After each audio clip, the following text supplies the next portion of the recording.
How to fix iPhone Personal Hotspot not working. In this video, I will show you how to fix your iPhone Personal Hotspot when it's not working. This problem is common, but I'll walk you through the step by step so you can get your hotspot running again.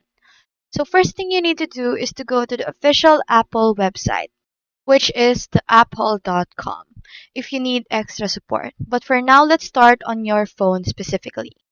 So on your iPhone, you just have to open on your settings and then tap on Personal Hotspot, in which you will be automatically redirected right here.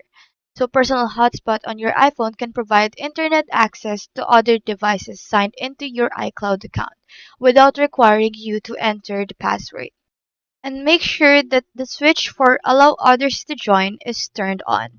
If it's off, your other devices won't see your hotspot at all. If the hotspot still isn't working, you can check on your cellular data. You can go to settings and cellular and make sure that the cellular data is enabled. Hotspots require mobile data, so if your plan doesn't include it or data is turned off, the hotspot won't work.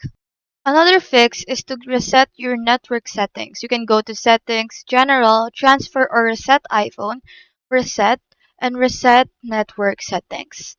This will remove saved Wi-Fi networks and Bluetooth devices, but it often fixes the hotspot issues. The next thing you have to do is make sure that your carrier supports hotspot. Some mobile carriers requires you to enable it in your plan. If you're unsure, you can just log into your carrier's website or app to confirm. You can also contact support if the hotspot option is missing completely.